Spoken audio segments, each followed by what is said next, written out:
Welcome to K-Catalog. KIIP Level 2 Unit 6 ng workbook pa rin tayo. Nasa application part na tayo. Let's start with marahagi, speaking. So again, yung instruction, papakinggan lang natin yung conversation and sagutin natin yung kulang dito sa blank. So let's try to listen. 1. 다음 대화를 듣고 빈칸에 알맞은 말을 쓰세요. 그리고 말해보세요. 1. 후엔 씨, 무슨 일 있어요? 얼굴이 안 좋아요. 아이가 감기에 걸렸는데 열이 높아서 걱정돼요. Okay, so yung sagot is 걱정돼요.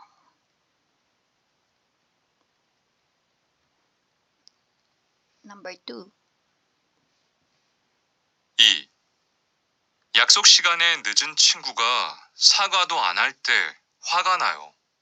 그럴 때는 저도 그래요. So ano yung sabi? 사과도안 할 때.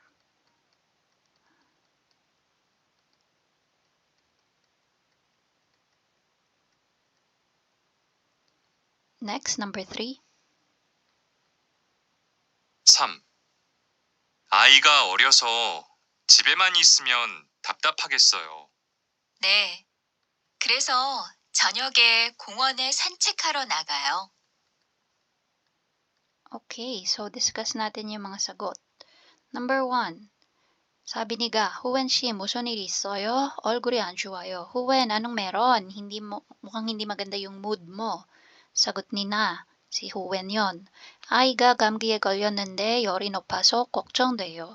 Sabi niya, yung anak ko ay nadali ng sipon at mataas ang lagnat, kaya ako ay nag-aalala. 걱정돼요.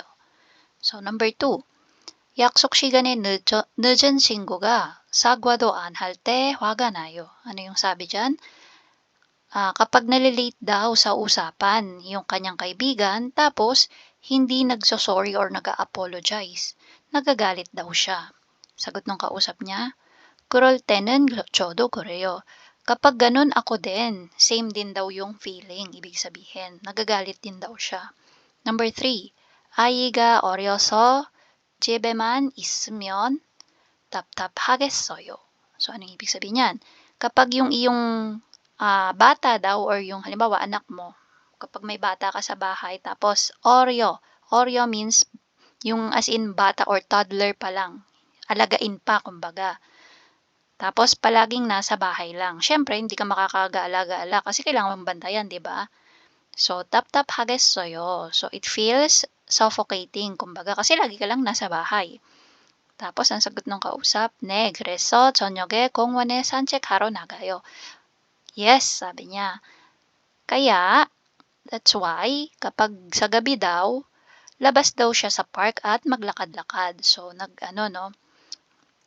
nagsabi siya na, oo, tama, kapag ganon, ako ay lumalabas sa parke at naglalakad-lakad. Okay, so that's for marahagi. Naman sa listening, so andito yung mga questions natin, basahin na natin agad. Hitomi shiege musun iri 있어요. So ano daw ang meron kay Hitomi? Number 2, true or false? Hitomi shiwa agi는 modu 건강해요. Si Hitomi daw at yung kanyang baby ay pareho sila, modu 건강해요, healthy. Number 2, Hitomi 씨는 아기를 낳아서 기쁘고 행복해요. Si Hitomi daw ay nanganak na, kaya siya ay glad and happy. Number 3, Hitomi 씨는 엄마가 병원에 계셔서 걱정이 돼요.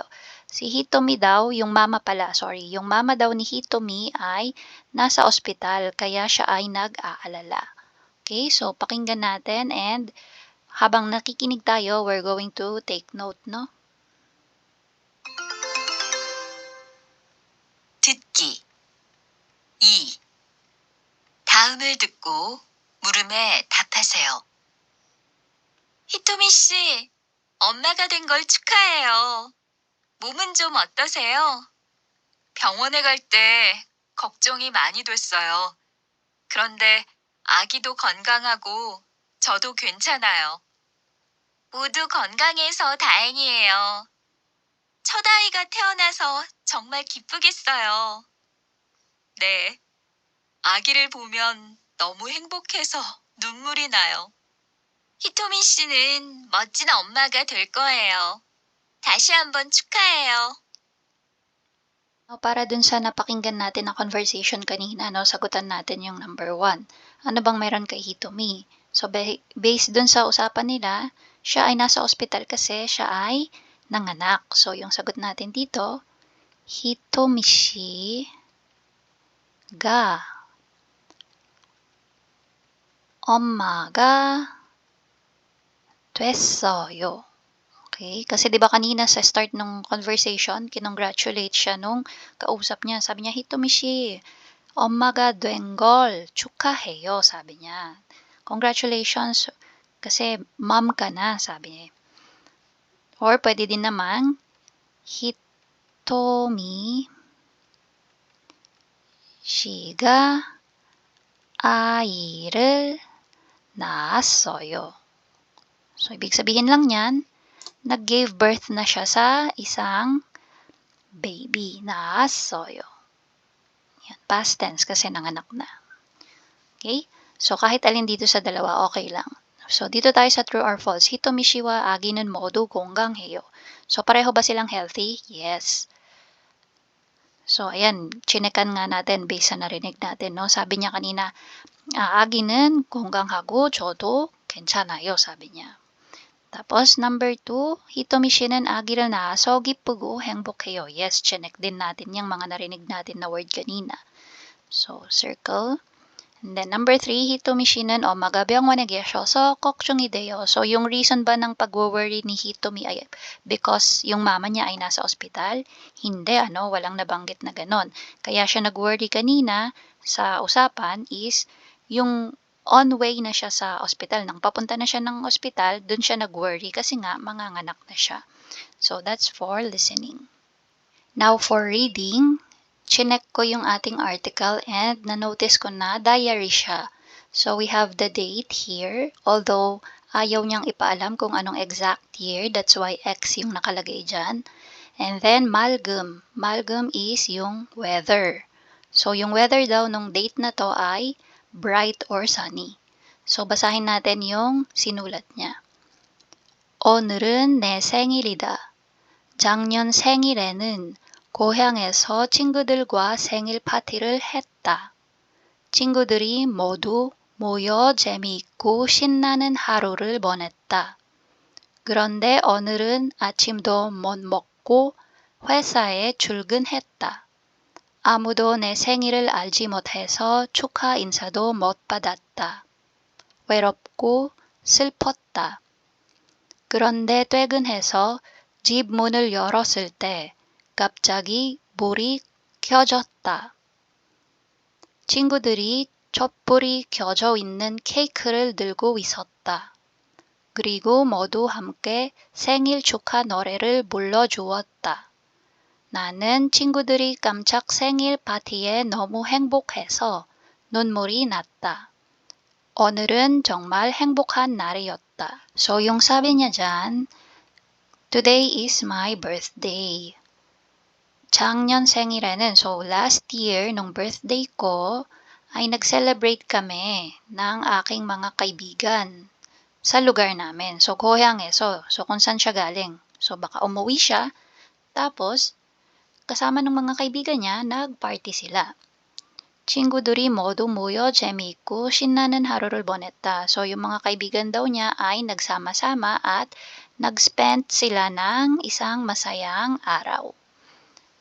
Kronde, kaya lang, itong araw na to, so birthday niya ngayon, no? So, yung sinabi niya nung una, yung birthday niya last year. So, yung kronde 오늘은, so birthday niya this year na yan, today. 아침도 못 먹고, hindi daw siya nakakain ng breakfast, at nagtrabaho siya. So, may work siya ng birthday niya. 아무도 내 생일을 알지 못해서, so wala daw nakakaalam ng birthday niya, kaya hindi daw siya naka-receive ng any greetings for the birthday, no? 외롭고 슬펐다. So, I feel alone and sad. Okay? Next. Grandete goneso. Kaya lang, nung pag-uwi ko sa bahay, pagbukas ko ng pinto, biglang bumukas ang ilaw. Yung mga kaibigan ko, may daladalang cake na may kandila. Okay? May nakasinding kandila. Tapos, lahat sila ay kumanta ng birthday song.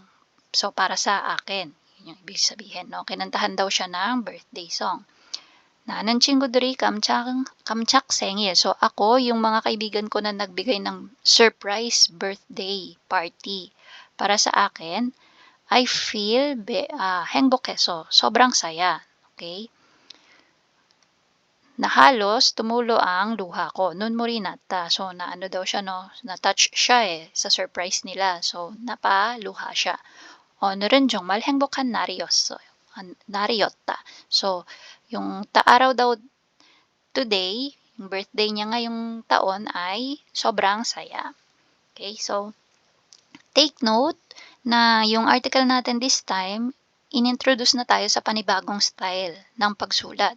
So, if manotice nyo, yung ending ng mga sentence natin this time is da. Okay? 파티를 했다. 하루를 보냈다. 출근했다. Yan. So, 받았다. Kasi before, di ba, palaging ayo, oyo, heyo, or biyopnida, sumnida yung ending. This time, inintroduce na sa atin si ending na da. So, usually, kapag bibili ka ng books, Korean books na yung halimbawa novel or other types of Korean books, ganito yung style nung ending nila. So yung sumnida, biyupnida, ayo, oyo, heyo, usually sa ano talaga yon for school, pag-aaral. Pero yung halimbawa mga ano lang, for your hobby na books, ayan, usually da yung ending. So anyway, try nating sagutan yung number 1. 이 사람은 오늘 기분이 어떻게 바뀌었어요? So, yung pakiramdam daw ng taong ito, yung sumulat ng diary ay, paano nagbago yung pakiramdam niya? From this to this. So, ano ba yung una niyang naramdaman? Sabi niya, no, 외롭고 슬펐다. So, yung sagot natin dyan, 외롭고 슬프다. Okay? Tapos, naging, sa bandang dulo, 행복해서 행복한 날이었다. Yun yung sabi niya. 행복해서, ayan. 행복해서 행복한 날이었다. So, ibig sabihin, masaya siya. So, from lonely and sad, naging happy na siya, no? 행복하다. So, yan yung pag-transform ng kanyang feelings. Number 2. True or false? 작년 생일 파티는 고향에서 했어요. So, last year birthday daw niya, dun daw sa lugar nila, sinelebrate. Correct. Yun yung sabi niya dito, no? Sa first sentence. 작년에 생일에는 고향에서 친구들과 생일 파티를 했다. Number 2. 오늘 친구들이 깜짝 생일 파티를 해주었어요.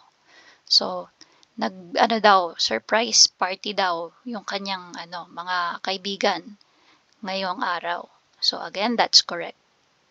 So, based dun sa nabasa natin, no? And then, 이 사람은 친구들이 생일 파티 준비하는 것을 알았어요. So, ito daw tao na to, yung sumulat ng ating diary, ay alam niya, okay? Yung paghahanda na ginawa ng kanyang mga kaibigan para sa birthday niya. Alam ba? Hindi. Kaya nga siya na-surprise eh. 'Di ba? So, that's X. Okay, so that's for reading. Now for our writing, ang sabi dito, 다음은 위의 생일 파티에 대한 친구들이 카톡입니다. 보기의 표현을 사용하여 대화를 완성하세요. So sabi, itong daw natin dito, katok message or KakaoTalk exchange of messages ng mga kaibigan, nino, ni Iring. Okay? So, sabi kasi daw, wiye 생일 party. Yung wiye dyan is yung article natin kanina sa reading. So, yung mga tao na nandun, na binanggit niya sa party, okay, ay nag-uusap-usap daw sa KakaoTalk. Yan. So sabi, 보기의 표현을, yung mga nandito daw na expression ay gamitin natin para makumpleto yung kanilang usapan. Sige, so unahin natin. Sabi ni Angela, 오늘 파티 정말 즐거웠어요. sobrang saya ng party kanina. Tapos, sagot ni Ramin, 네, 이링 씨가 blank 모습을 보니까 저도 기분이 좋았어요. Oo nga eh, nung nakita ko yung blank na itsura ni Iring, ay ako din sobrang saya ko. So ano yon? 행복해하다. So yan yung gagamitin natin for number 1. So si 행복해하다 gagawin lang nating 행복해하는. So dinidescribe kasi natin yung mosup. Ano ba yung mosup? Yung itsura or yung appearance or aura ni Iring. That time nung nagpa-party na sila, surprise birthday party. So sabi niya, 네, 이링 씨가 행복해하는 모습을 보니까 저도 기분이 좋았어요. Oo nga eh, ako din nung nakita ko yung masayang appearance ni Iring kanina, kung gaano siya kasaya kanina, ako din, ang ganda din ng pakiramdam ko, sabi ni Ramin. Angela, 그런데 이링 씨의 생일을 어떻게 알았어요? Pero paano mo nalaman na birthday ni Iring? Sabi ni Angela. Sagot ni Raman, 지난번에 이링 씨의 집에 blank 달력을 봤어요. So nakita daw niya yung calendar nung siya ay bumisita or nagpunta sa bahay ni Iring last time. Norlo gada. So pumasyal or bumisita. So si norlo gada magiging norlo. Tapos dahil past tense na, nagpunta na siya or bumisita na siya, 갔을 때. 다행이에요. 오늘 파티를 안 했으면 이링 씨 혼자서 얼마나 blank. Sabi niya, buti na lang. Etong araw na to kung hindi tayo nagparty, imaginein mo kung mag-isa si Iring, gaano kaya siya blank. So, 외롭고 슬프다, lonely and sad. So, imaginein mo na lang gaano siya kalungkot, no? Kung hindi tayo nag-party today. So, yung 외롭다 magiging 외롭고. Tapos si 슬프다, i-apply lang natin dyan si grammar na get. So, 슬프겠어요.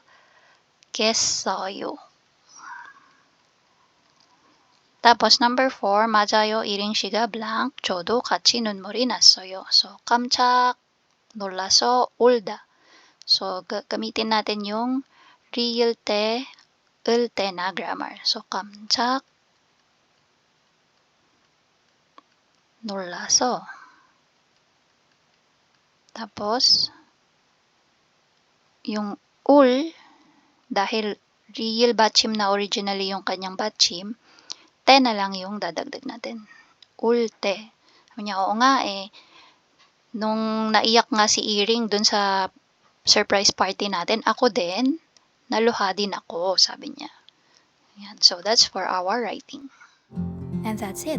If you find this video helpful, please hit the like, share, and subscribe button. So I still hope to see you in the upcoming videos, and again, thanks for watching.